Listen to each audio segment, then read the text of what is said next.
Okay, so today I'm spinning for flathead with plastics. Now, flatties and plastics is just a match made in heaven, and everybody knows about plastics around the country because they're so effective. I'm using a paddle tail one today. This is a squidgy fish, 100 mil sized in black and gold, but there's so many to choose from. That paddle tail, as it sinks through the water or lifts up, kicks just like a real fish. Now, when you're fishing with a plastic, you need to know when your lure's on the bottom. And what we're trying to achieve is a nice fall without that lure rocketing to the bottom. Because when that lure is swimming down, that's when it gets eaten. As it's coming down to the bottom, the fish come up and they grab it. And it doesn't matter if it's a flathead or a brim or a tuna or whatever. They like the plastic when it's sinking.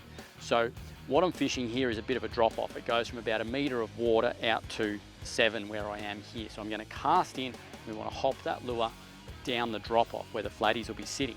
But I need to know when that lure hits the bottom.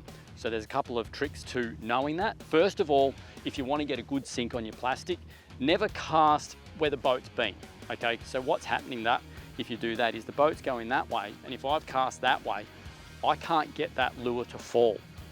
So because the boat's going this way, lure's going that way, the line just keeps pulling tight, stops that lure from sinking.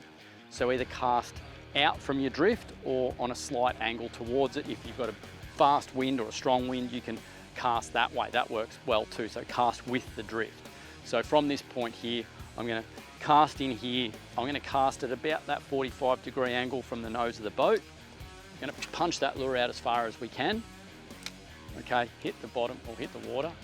Wind a bit of that slack up. Now, with a pair of Polaroid sunglasses, it's much, much easier. I've got a belly in the line here. I'm holding that rod tip about 1 metre off the water, but you can hold it closer if you want.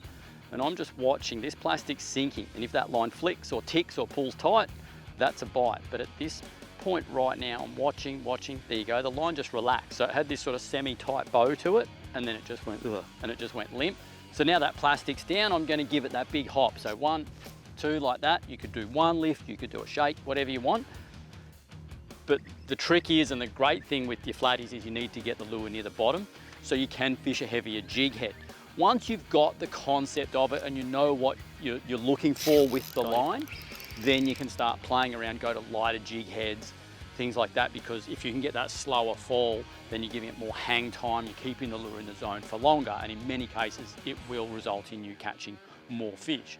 Basically, if you break it down, if you're in really shallow water, not too much tide, you can go to a really small jig head, even on a very big plastic. If you're in deep water, you want to get it down there, so you're going to go to a heavier jig head. So you will need a range of sizes. This one that I've got here is a 1/4 ounce jig head with a 3/0 hook, and it matches beautifully to this plastic, whether I'm fishing in sort of, I suppose, 3 metres of water out to about 8 metres of water. It's just ideal.